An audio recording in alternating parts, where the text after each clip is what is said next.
नमस्कार, DV live breaking में आप सभी का बहुत बहुत स्वागत है। मैं हूं आपके साथ अंशिता और मेरे साथ मेरे सहयोगी अविनाश जी मौजूद हैं। बहुत बहुत स्वागत है आपका इस कार्यक्रम में।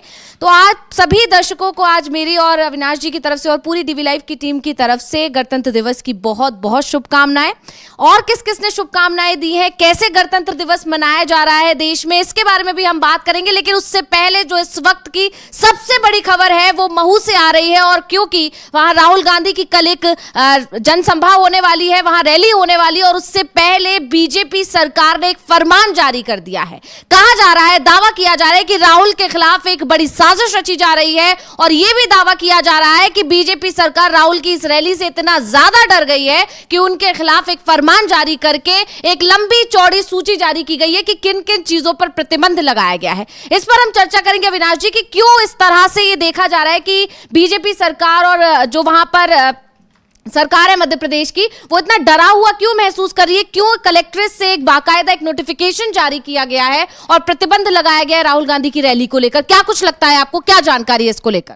हाँ, महू में 27 तारीख को रैली होनी है कांग्रेस की तरफ से। जय संविधान जय बापू से जो रैली एक, क्योंकि कांग्रेस की तरफ से जो एक आंदोलन शुरू किया गया है डॉक्टर साहब अम्बेडकर के सम्मान में, जिस तरीके का बयान अमित शाह ने राज्यसभा में दिया था, उसको लेकर कांग्रेस की तरफ से तो उसी दिन से ही, जिस 17 दिसंबर को बयान दिया है, उसके बाद से ही प्रोटेस्ट चल रहा है कि सिर्फ माफ़ी की मांग की गई थी कि भाई यदि आपसे कुछ गलती से कोई शब्द निकल गए हैं तो आप उसको माफ़ी मांग लीजिएगा। लेकिन माफ़ी मांगने की जगह वो अपने बयान का बचाव करते हुए दिखाई दिए।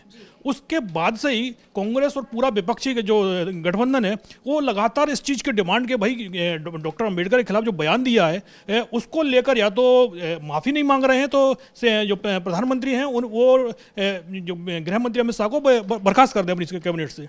अब उसके बाद लगातार कांग्रेस के पिछले एक महीने से प्रदर्शन चल रहे हैं। 27 तारीख को इंदौर में रैली बुलाई गई है क्योंकि डॉक्टर अंबेडकर का जन्म महू में हुआ था, तो महू में ही कांग्रेस ने रैली से बुलाई है। अब उसकी एक प्रक्रिया रहती है भाई, यहाँ पर आप रैली वगैरह कोई कार्यक्रम करते हैं तो प्रशासन से एक अनुमति मांगी जाती है। तो कांग्रेस की तरफ से वही अनुमति मांगी गई थी जिला प्रशासन से।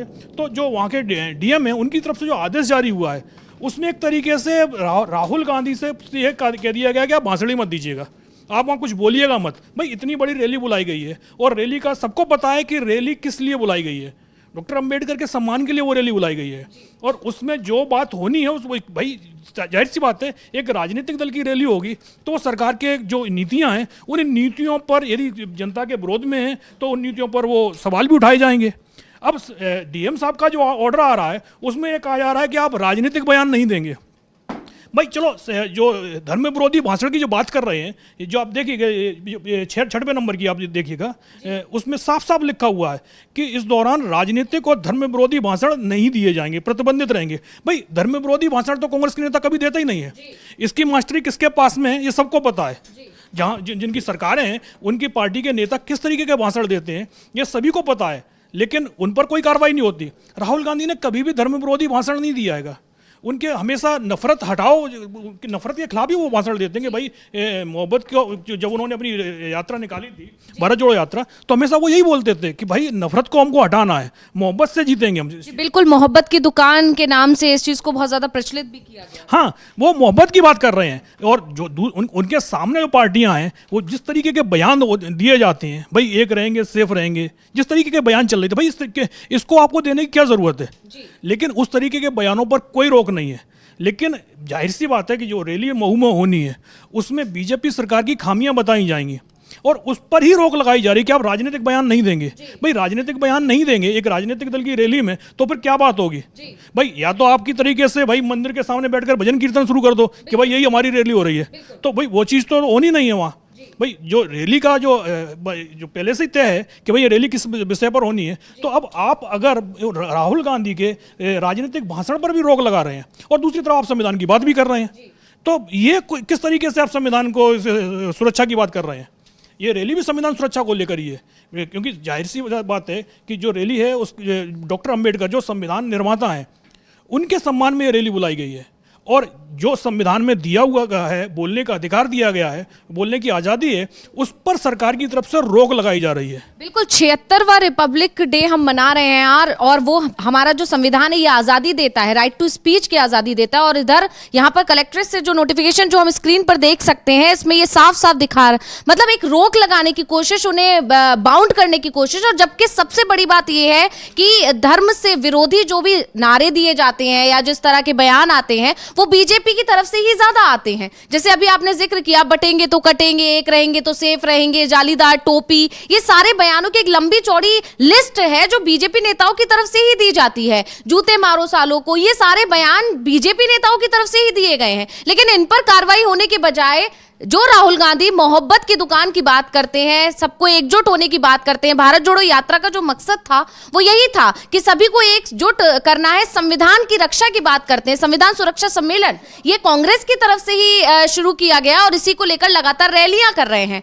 हर अपनी रैली में, हर अपने जन संबोधन में राहुल गांधी संविधान की सुरक्षा की बात करते हैं, संविधान की बात करते हैं, और यहाँ पर उन्हीं को ही रोकने की कोशिश की जा रही है। उनको ही कहीं ना कहीं इससे ये साफ पता चलता है कि एक डर है बीजेपी नेताओं के अंदर या बीजेपी सरकारों के अंदर कि राहुल गांधी जो मुहिम चला रहे हैं संविधान को बचाने की, संविधान की सुरक्षा की, सबको एकजुट करने की, ये कहीं ना कहीं बीजेपी की जो राजनीति है बांटने की, उस पर बहुत ज्यादा उनके लिए मुश्किल पैदा कर सकती है। क्या कहना चाहेंगे? हाँ बिल्कुल, क्योंकि राहुल गांधी ने लोकसभा चुनाव से ही जो संविधान बचाने की लड़ाई शुरू की है, भाई संविधान बदलने की बात किसने की? कांग्रेस की तरफ से तो कभी इस तरीके की चर्चा नहीं हुई। संविधान बदलने की बात बीजेपी की तरफ से इस चुनाव से नहीं बल्कि बहुत पहले से चली आ रही है। शुरुआत से ही, जब जिस दिन से संविधान लागू हुआ है देश में, संविधान को स्वीकार ही नहीं किया। संविधान को खाली इसलिए माना है कि भाई सत्ता में आना है, राजनीति करनी है, इसलिए संविधान को मानना पड़ेगा। नहीं तो बीजेपी या उनसे जुड़े हुए जितने भी संगठन हैं, उन्होंने कभी भी इस संविधान को स्वीकार ही नहीं किया। अब क्योंकि शुरुआत में तो वो इतने पावर में ही नहीं थे, विपक्ष में रहे हैं, तो विपक्ष में रह के तो आप कुछ कर नहीं सकते। लेकिन जैसे ही सत्ता मिली और सत्ता में जब लोकसभा में पूर्ण बहुमत की सरकार बनी, उसके क्योंकि आप लोकसभा में तो बहुमत में थे लेकिन राज्यसभा में आपका बहुमत नहीं था, आज भी बहुमत नहीं है बीजेपी का, लेकिन हाँ एनडीए थोड़ा कंफर्टेबल मेजोरिटी में आ गए हैं। लेकिन बात जब संविधान बदलाव की होगी तो फिर आपको सिंपल मेजोरिटी से काम नहीं चलेगा, आपको 2/3 मेजोरिटी चाहिए। वो ना तो आपके पास लोकसभा में है ना आपके पास राज्यसभा में है। लेकिन बीजेपी नेताओं को इस बार लग रहा था कि जिस तरीके से 400 पार के नारे दिए जा रहे थे कि भाई इस बार तो 400 पार हो जाएगा और उसके बाद राज्यसभा में भी आसानी से, कई जब 400 पार होगा तो कई जगह सरकारें भी बन जाएंगी, तो राज्यसभा में भी मेजोरिटी आ जाएगी। तो बीजेपी नेताओं की तरफ से ही संविधान बदलने की बातें शुरू हुई थी और उसके बाद राहुल गांधी ने संविधान बचाओ का जो नारा दिया और उसके बाद उनके हाथ में हमेशा संविधान की किताब रहती थी।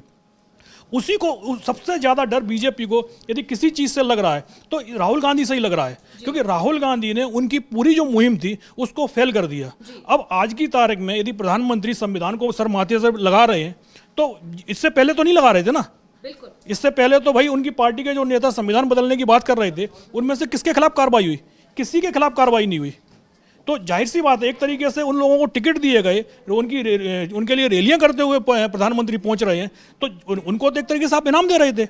लेकिन जब लोकसभा चुनाव के परिणाम आए हैं उसके बाद से ही अब जो तस्वीरें सामने आना शुरू हुई, संविधान को माथे पर लगाया जा रहा है। ये सिर्फ और सिर्फ क्योंकि जो कांग्रेस का साफ साफ कहना है कि ये सिर्फ इसलिए दिखाया जा रहा है कि अभी बीजेपी बुरी तरीके से हारी हुई है चुनाव, इसलिए संविधान को शरण में उनको जाना पड़ रहा है। लेकिन जिस दिन अगर धोखे से कभी बीजेपी के पास बहुमत आ जाता है तो ये संविधान बदलने में देर नहीं लगाएंगे।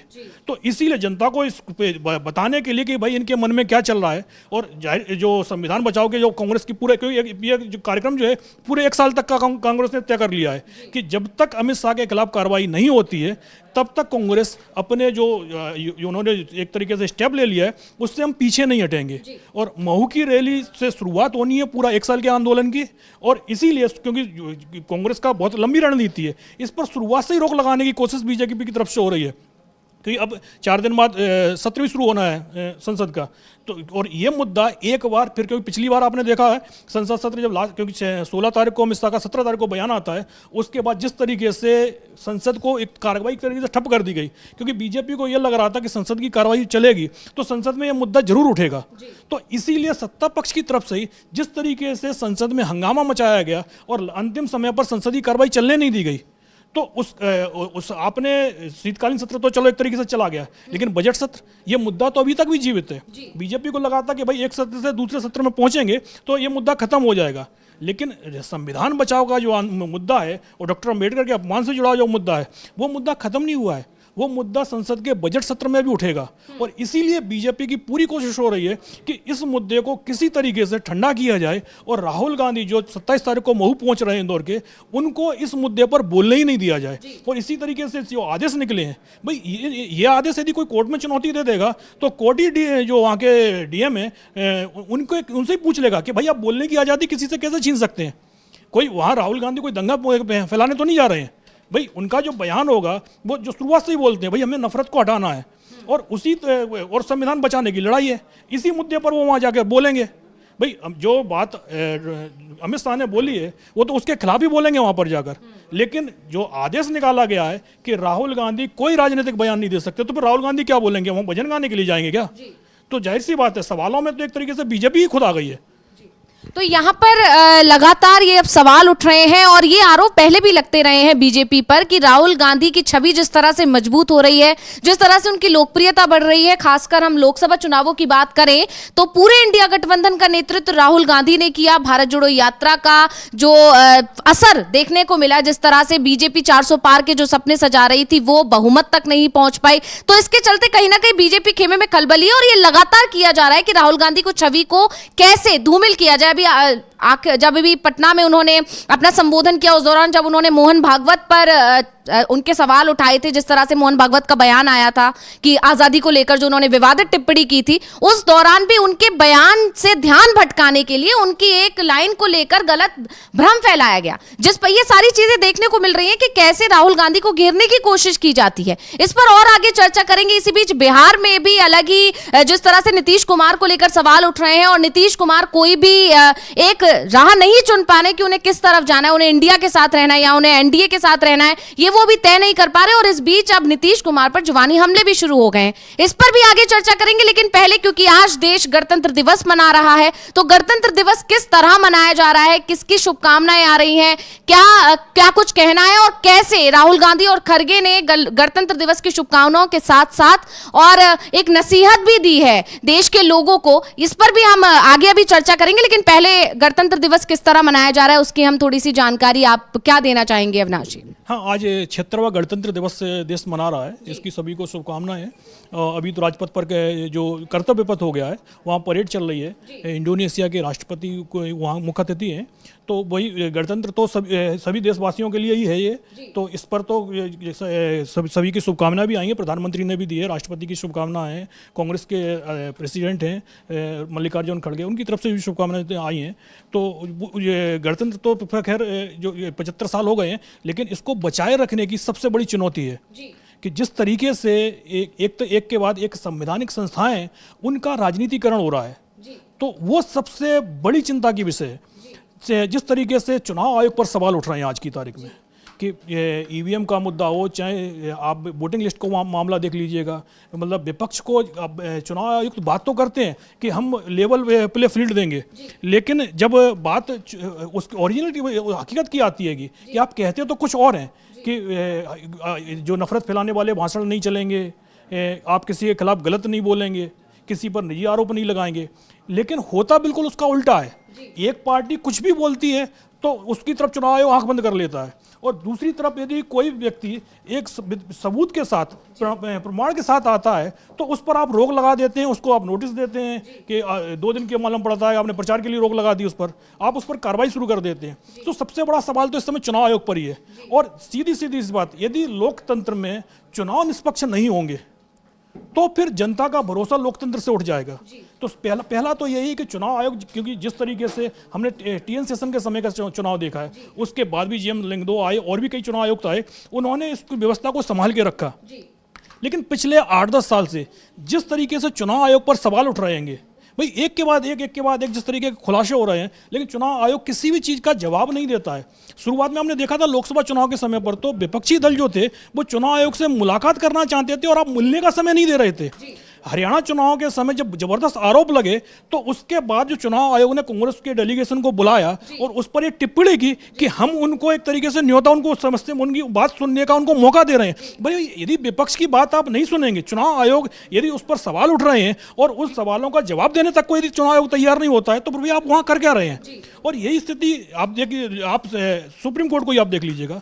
सुप्रीम कोर्ट में सरकार कई चीज़ों के जो नोटिस देता है सुप्रीम कोर्ट की तरफ से, सरकार की तरफ से जवाब ही नहीं दिया जाता। सरकार की कोशिश होती है कि भाई जो ये बेंच सुप्रीम कोर्ट ने बनाई है, ये बेंच ऐसी है कि क्या जो जिसमें अपने फेवर में डिसीजन आ सकता है। यदि उनको लगता है कि नहीं, इस बेंच से अपने फेवर में डिसीजन नहीं आ सकता, तो फिर ये देखा जाता है कि भाई उस केस को कितना आप टाल सकते हैं, ताकि उस बेंच में शामिल कोई एक जज यदि रिटायर हो जाता है तो वो पूरी की पूरी बेंच ही बदल जाएगी। हमने देखा जैसे अभी वर्शिप एक्ट को लेकर मामला चल रहा है, सीजीआई की बेंच ने सरकार को नोटिस जारी किया कि आप 4 हफ्ते के अंदर जवाब दे दीजिएगा कि भाई आपका रुख इस पर क्या है।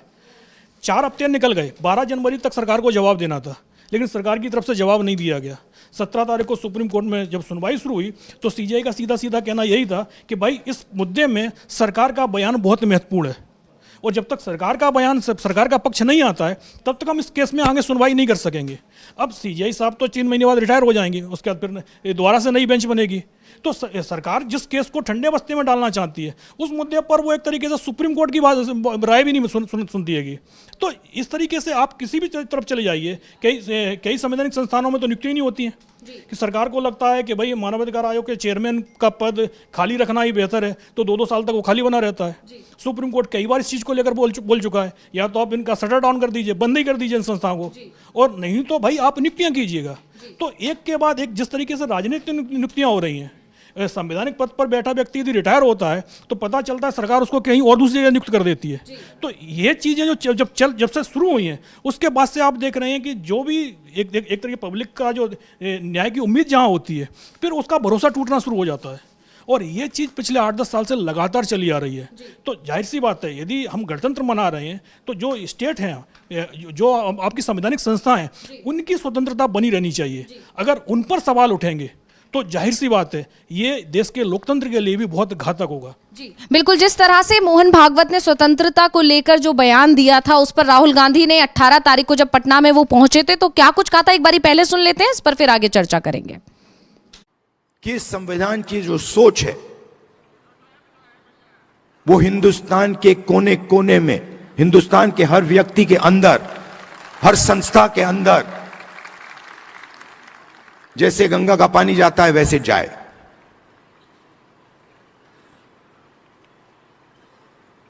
और कुछ दिन पहले मोहन भागवत कहते हैं कि गंगा गंगोत्री में नहीं शुरू हुई। हिंदुस्तान को आजादी 15 अगस्त 1947 को नहीं मिली,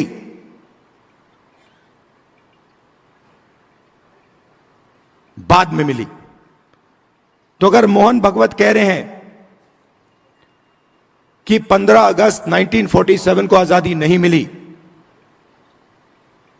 तो वो इसको नकार रहे हैं।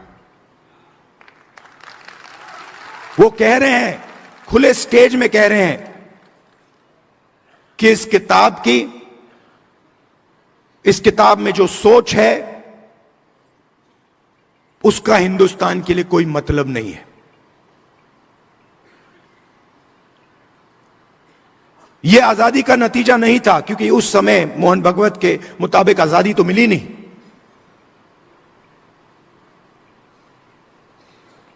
और इसकी सोच को, अंबेडकर जी की सोच को, गांधी जी की सोच को, बुद्ध भगवान की सोच को, फूले जी की सोच को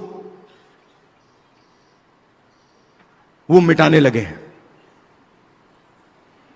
हिंदुस्तान की हर संस्था से, हर इंस्टीट्यूशन से, फाइनेंशियल सिस्टम से, इकोनॉमिक सिस्टम से, पॉलिटिकल सिस्टम से, सोशल स्ट्रक्चर से मिटा रहे हैं उसको।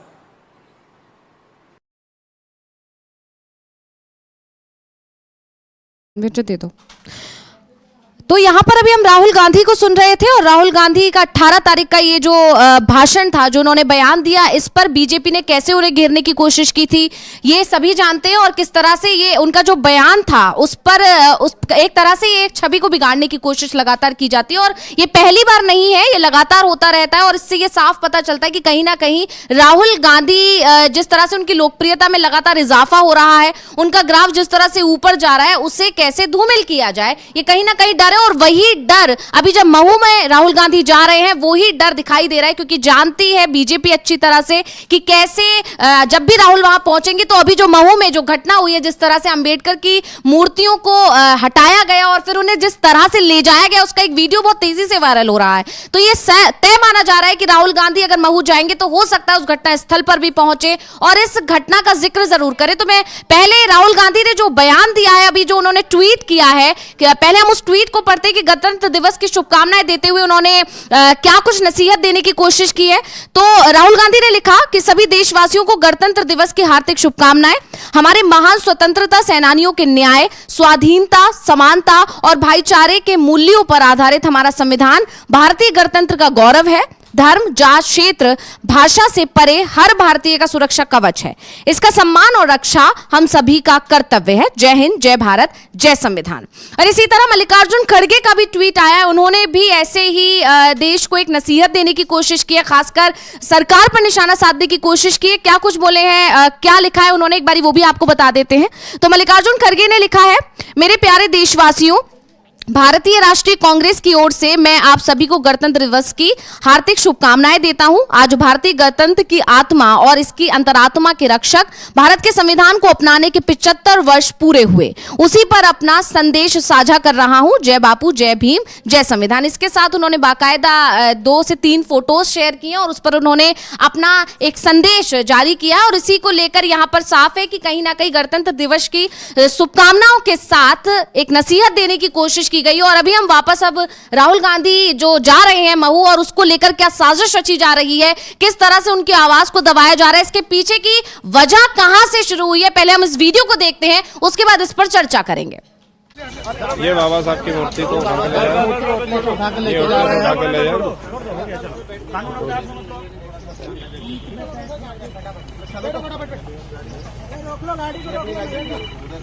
भाई जबरदस्ती चलो चलो बड़ा, ये पैरों में रखी गई मूर्ति, पैर में नहीं रख रहा है, ये मूर्ति को पैरों में रखी गई है।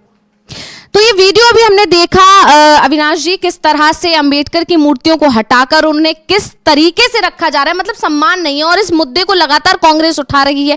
ऐसे में महू जब राहुल गांधी जा रहे हैं तो ये तय माना जा रहा है कि वो इस घटना स्थल पर भी जा सकते हैं, और अगर वो इस घटना स्थल पर नहीं जाएंगे तो कहीं ना कहीं वो जो जनसभा कर रहे हैं उसमें इस मुद्दे का जिक्र जरूर करेंगे और संविधान की रक्षा की बात करेंगे। और अंबेडकर का मुद्दा जो लगातार गरमाया हुआ है, जिस तरह से अमित शाह ने राज्यसभा में एक विवादित टिप्पणी की थी, पूरे देश में उस पर उनके इस बयान की आलोचना हो रही है, साथ ही उनकी बर्खास्तगी की मांग की जा रही है, माफी की मांग की जा रही है। उस पर ध्यान देने के बजाय इस तरह की घटनाएं बीजेपी शासित राज्यों से लगातार सामने भी आ रही हैं। तो ये डर कहीं ना कहीं बीजेपी सरकार में है। और इसका एक ये भी देखा गया उदाहरण कि अभी जिस तरह से एक पुल जो बनाया गया है, एक एक्सप्रेस वे या पुल, आप जानकारी ज्यादा दे पाएंगे अविनाश जी, उसका नाम भी बदल दिया गया है इस डैमेज कंट्रोल को। क्या मतलब डैमेज कंट्रोल करने के लिए, तो क्या कुछ जानकारी है आपके पास? हाँ नहीं, वो जो आप बात कर रही हैं, एलिवेटेड सड़क है, 3 किलोमीटर लंबी करीब है, भोपाल में बनी हुई है वो।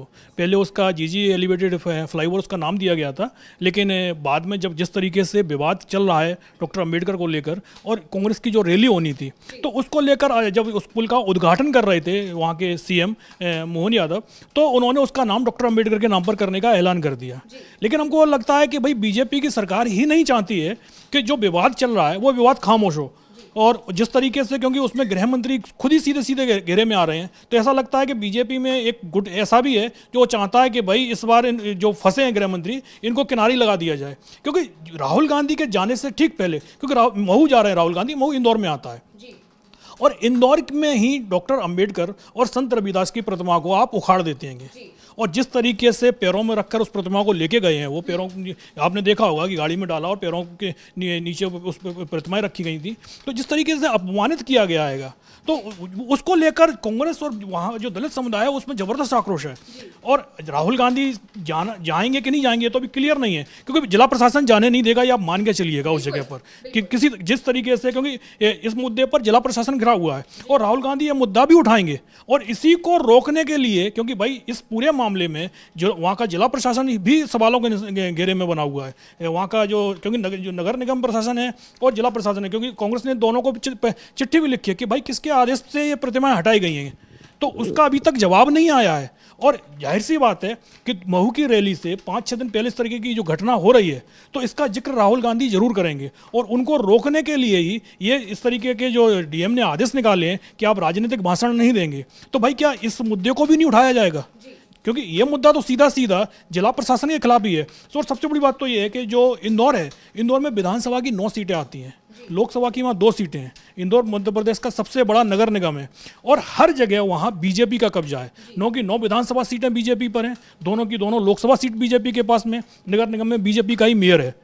तो जाहिर सी बात है इस घटना का कनेक्शन सीधा सीधा बीजेपी से ही जुड़ता हुआ दिखाई दे रहा है। और बीजेपी के खिलाफ आप बोलने नहीं देंगे, क्योंकि आपका सीधा सीधा फरमान निकल गया है कि आप राजनीतिक भाषण नहीं देंगे। तो भाई राजनीतिक भाषण नहीं देंगे तो वहाँ क्या रैली जो हो रही है वो किस चीज़ के लिए हो रही है? भाई हाँ, डॉक्टर अंबेडकर के बारे में तो वहाँ सभी लोग बोलेंगे कि वो डॉक्टर अंबेडकर ने क्या क्या दिया भारत को। वो सबसे बड़ी बात तो संविधान ही दिया, जिसमें आज की तारीख में जो नरेंद्र मोदी हैं, जो आज यदि देश के प्रधानमंत्री बने तो वो इसी संविधान की देन है। नहीं तो वो यदि वो कहते हैं कि हम चाय बेच रहे थे तो आज भी चाय ही बेच रहे होते। लेकिन वो वहाँ से यदि वो देश के प्रधानमंत्री बन रहे हैं तो वो डॉक्टर अंबेडकर ने जो संविधान दिया है उसी को लेकर बन रहे हैं। अब संविधान में बोलने की आज़ादी भी है। अब आप क्या बोलने की आज़ादी पर पूरी तरीके से बैन लगा रहे हैं कि जो चीज़ बीजेपी सरकार के लिए कही जाती है कि सरकार तानाशाह प्रवृत्ति की तरफ बढ़ रही है, तो क्या ये उसी तरीके का आदेश है कि भाई आज आप राहुल गांधी को बोलने पर रोक लगा रहे हैं, कल को आप बाकी लोगों पर भी रोक लगाएंगे, जनता पर भी रोक लगाई जाएगी। वैसे भी ये कहा जाता है कि जब बीजेपी की रैलियां होती हैं तो आप काले कपड़े पहनकर नहीं जा सकते। तो अब क्या बोलने पर भी यदि इस तरीके का बैन लगा दिए जाते हैं तो जाहिर सी बात है कि फिर सबसे बड़ा खतरा तो लोकतंत्र पर ही खड़ा हो जाएगा कि लोकतंत्र वो संविधान हो, उसमें हमें बोलने की आज़ादी दी गई है, हमारे मत की सिक्योरिटी दी गई है। लेकिन आज की तारीख में तो आप देखती हैं कि सबसे बड़ा सवाल तो चुनाव पर ही उठ रहा है।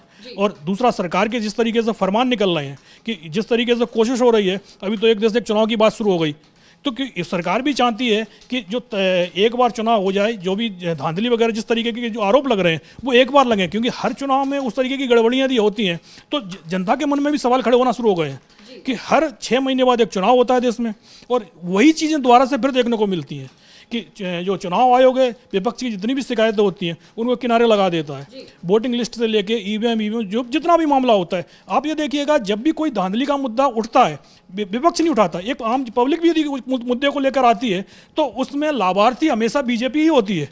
कभी भी आपने ये नहीं देखा होगा कि विपक्ष को उस चीज़ का, गड़बड़ी का कोई भी लाभ मिल गया हो। यदि ईवीएम खराब होती है कि भाई इसका बटन हमने दबा रहे हैं और कहीं और वोट जा रहा है, तो आप ये मान के चलिएगा वोट बीजेपी की तरफ जा रहा होगा, वो किसी दूसरी पार्टी की तरफ कभी नहीं जाता।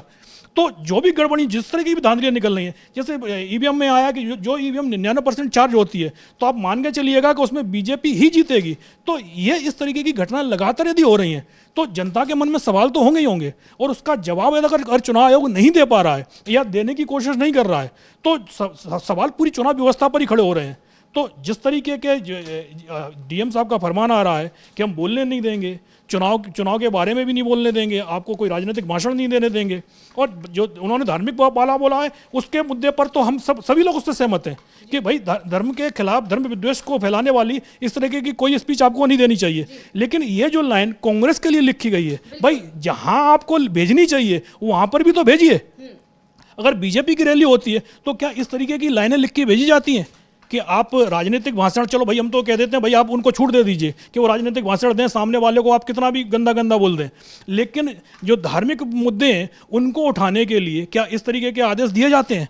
बीजेपी की रैली में इस तरीके का कोई आदेश नहीं दिया जाता। ये सिर्फ और सिर्फ कांग्रेस की रैली के लिए दिए जा रहे हैं।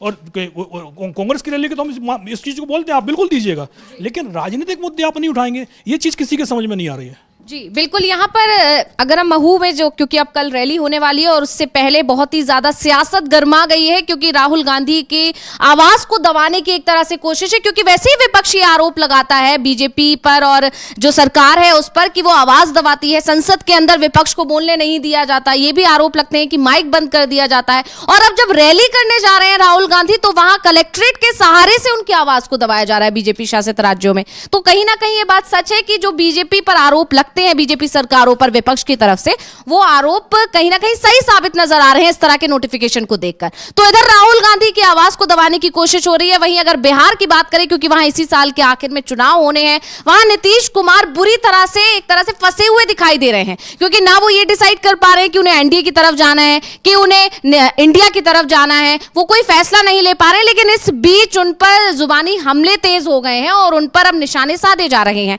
खासकर बीजेपी की बी टीम जिसे कहा जाता है, प्रशांत किशोर, वो तो उन्होंने तो उन्हें मानसिक रोगी तक बताना शुरू कर दिया है। पिछले दिनों लगातार उनकी ऐसी विवादित टिप्पणियां आई। तो क्या लगता है आपको, नीतीश कुमार इस तरह से बुरे फंसे क्यों दिखाई दे रहे हैं? क्या इसकी वजह हो सकती है कि अब इधर इंडिया गठबंधन और आरजेडी की तरफ से भी उन पर हमले अब तेज होते चले जा रहे हैं? क्या इसकी वजह यह कि उन पर दबाव बनाने की कोशिश है, या फिर जिस रणनीति के तहत चल रही है बीजेपी और आरजेडी दोनों कि कैसे नीतीश कुमार को ही इस बार खत्म कर देना है? क्या कुछ लगता है आपको? हाँ, ये तो नीतीश कुमार दबाव में तो जबरदस्त दिखाई दे रहे हैं।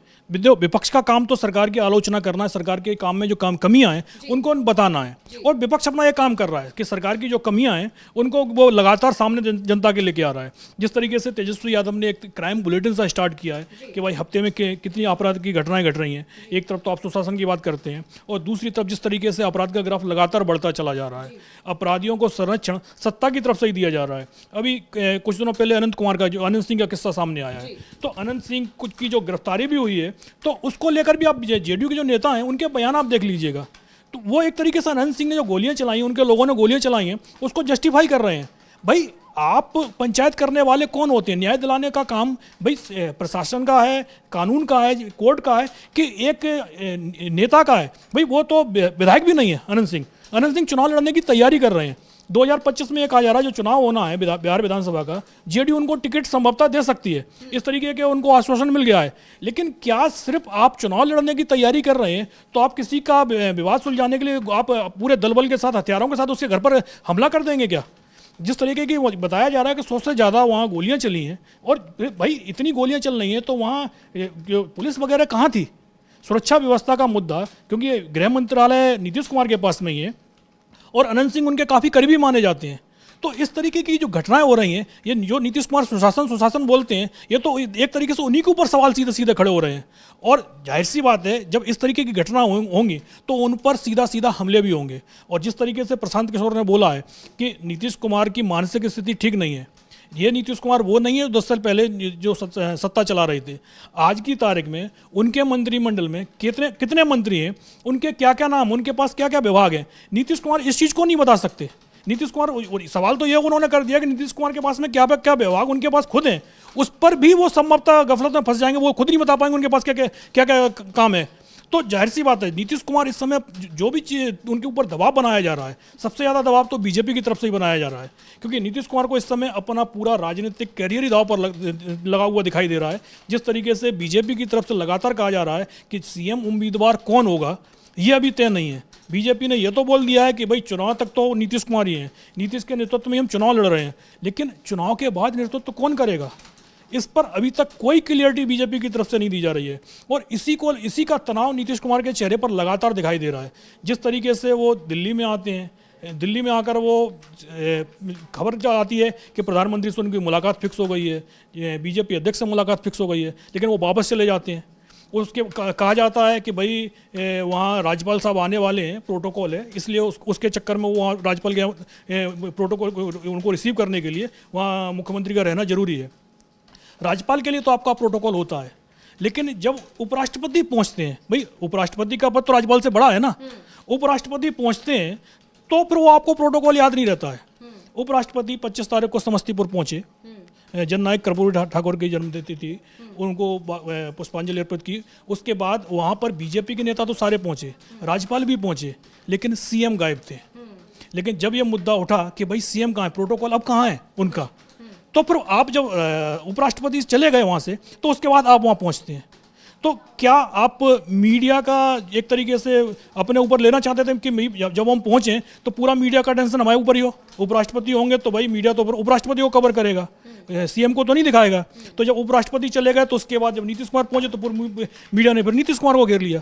तो भाई आप इसीलिए तेजस्वी यादव हो चाहे प्रशांत किशोर हो, उन्होंने सीधा सीधा नीतीश कुमार की मानसिक स्थिति पर सवाल उठाया है कि भाई आप कहते कुछ हैं, करते कुछ हैं, कभी कहीं कुछ करते हैं, कभी कहीं कुछ करते हैं। कोई जिस तरीके के नीतीश कुमार के बीच बीच में जो बयान आए हैं वो बयान भी नहीं बताए जा सकते, सुनाए नहीं जा सकते। तेजस्वी यादव ने उन पर भी सवाल उठाए हैं, और जिस तरीके से बयान नीतीश कुमार दे रहे हैं और जिस तरीके से वो प्रोटोकॉल की बात करते हैं, कहीं पहुंचते हैं तो कहीं नहीं पहुंचते हैं, तो इसी को लेकर लगातार चाहे प्रशांत किशोर हो चाहे तेजस्वी यादव हो, उन्होंने बोला है कि भाई इनकी मानसिक स्थिति क्या है, इनकी मानसिक स्थिति ठीक भी है कि नहीं है, ये सरकार चलाने लायक स्थिति में है कि नहीं है।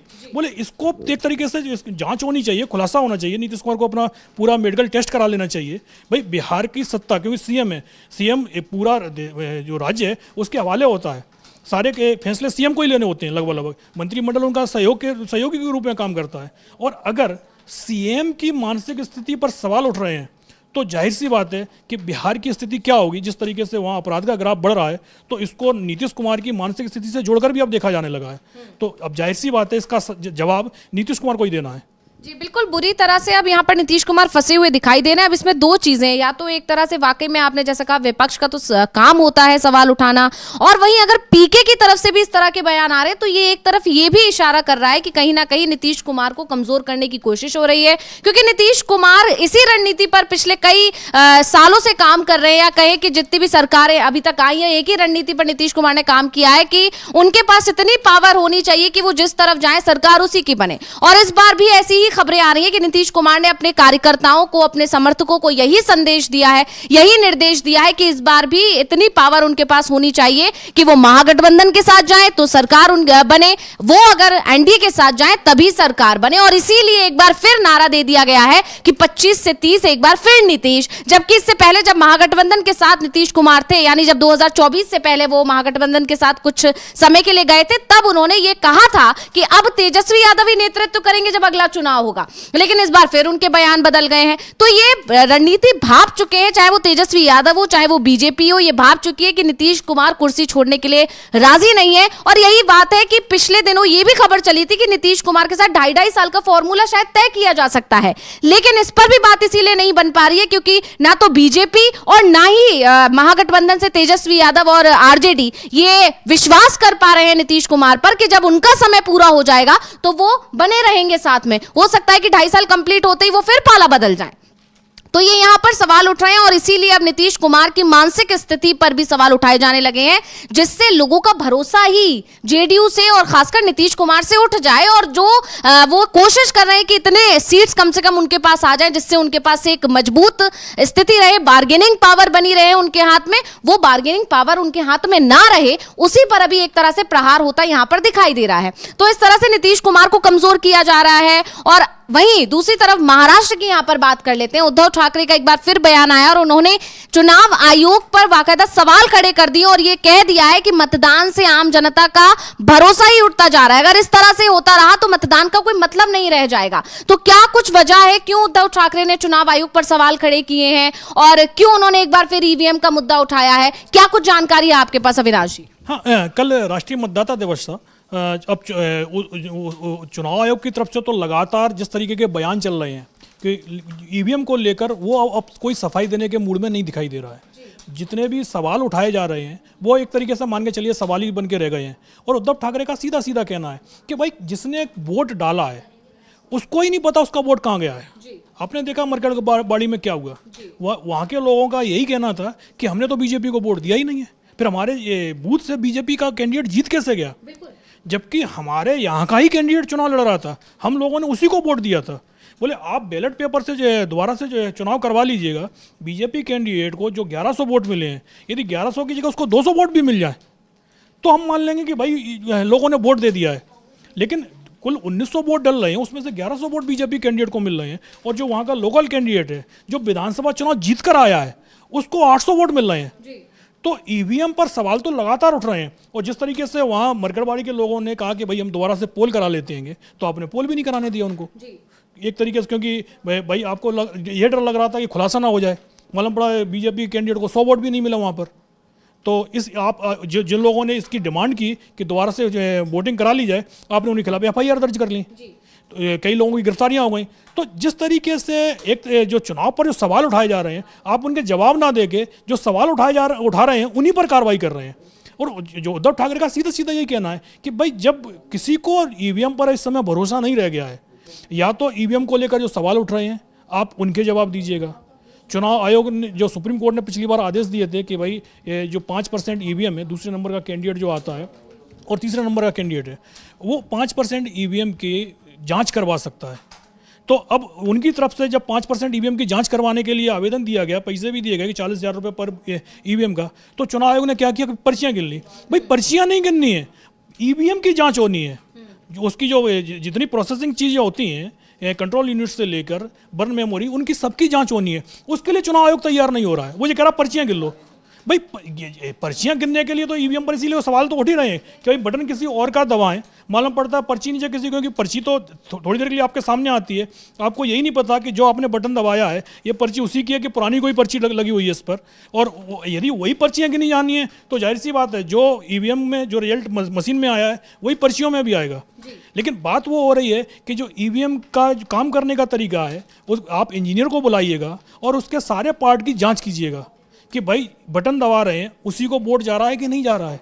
मालूम पड़ता है कि जैसे सवाल उठाए गए एनसीपी नेताओं की तरफ से सवाल उठाए गए कि जो मशीन है उस तरीके से सेट कर दी जाती है कि यदि आप 4 वोट डालेंगे तो 3 वोट तो एकदम सटीक जगह पर जाएंगे, जिसको आप डालेंगे उसी को मिलेगा वोट। चौथा वोट आप किसी को भी डालिएगा वो बीजेपी को चला जाएगा। तो एक तरीके से आपको हर चौथा वोट तो वैसे ही मिल गया। अब 3 में से यदि आप एक वोट भी ले आते तब भी आपका कैंडिडेट चुनाव जीत जाएगा। तो इस तरीके की यदि कुछ भी ईवीएम के अंदर उसके जो उसका सॉफ्टवेयर होता है उसमें कुछ इस तरीके की प्रोग्रामिंग कर दी गई है तो फिर चुनाव का कोई मतलब नहीं रह जाता है कि 25% वोट तो आपने एक तरीके से बीजेपी को पहले से ही थमा दिए, 40% में तो चुनाव जीत जाएगा कैंडिडेट। तो अब आपको चाहिए कितना वोट? 75% में से आपको 15% वोट चाहिए। तो इस तरीके की यदि कोई भी सवाल उठ रहे हैं तो उसका पूरा जवाब चुनाव आयोग को देना चाहिए। अगर ईवीएम की जांच की बात आ रही है तो जब सुप्रीम कोर्ट ने आदेश दिया है कि 5% ईवीएम की जांच होनी चाहिए, तो फिर भाई पर्चियां नहीं गिनी जानी है।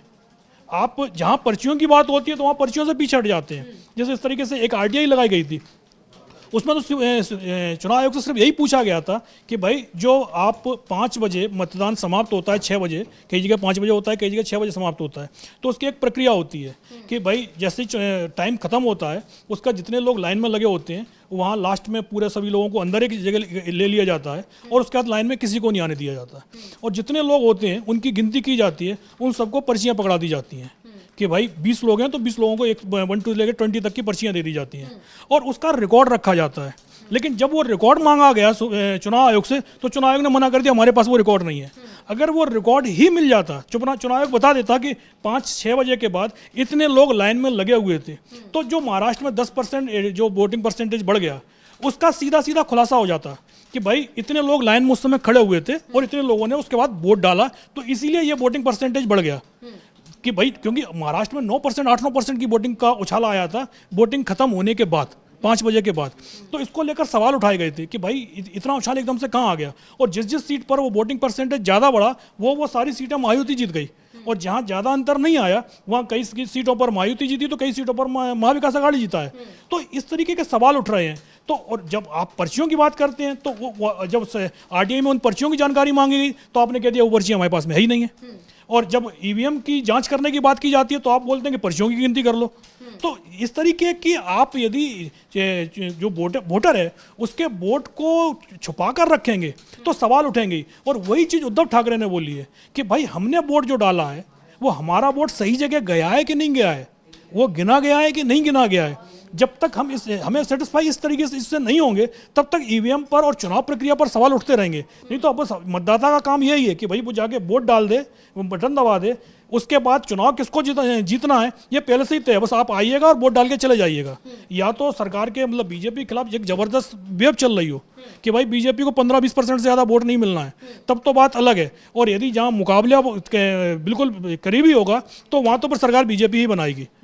बिल्कुल, यहाँ पर अब चुनाव आयोग भी सवालों में घिर रहा है और वहां बीजेपी शासित राज्यों की अगर बात करें तो कलेक्ट्रेट पर अभी सवाल उठ ही गए हैं। राहुल गांधी की आवाज जिस तरह से दबाई जा रही है, तो ये एक बड़ा सवाल है कि आखिर विपक्ष की आवाज क्यों दबाई जा रही है। और अभी फिलहाल हम महू वाले ही मामले की अगर बात करें, जिस तरह से वहां नोटिफिकेशन जारी करवाया गया है या किया गया है, ये तो एक विषय है ही चर्चा का। लेकिन जिस तरह से ये नोटिफिकेशन आया है वो ये साफ जाहिर कर रहा है कि बीजेपी सरकारें या बीजेपी राहुल गांधी से बहुत ज्यादा डरे हुए हैं और इसीलिए उनकी आवाज को दबाने की कोशिश की जा रही है। क्योंकि ये बात साफ है कि जब राहुल गांधी वहां पहुंचेंगे तो अंबेडकर के मुद्दे पर जरूर बात होगी। जिस तरह से मोहन भागवत ने जो अभी स्वतंत्रता को लेकर विवादित टिप्पणी कर दी थी या बयान दे दिया था, उस पर भी राहुल गांधी एक बार फिर बोलेंगे। ये सारी चीजें कहीं ना कहीं जानती है बीजेपी की उसके लिए नुकसानदेही साबित हो सकती है। और जिस तरह से संविधान का मुद्दा राहुल गांधी लगातार उठा रहे हैं, उससे लोकसभा चुनावों में असर देखने को मिला है। बीजेपी को बहुत ज्यादा नुकसान हुआ और इसीलिए बीजेपी लगातार इस कोशिश में है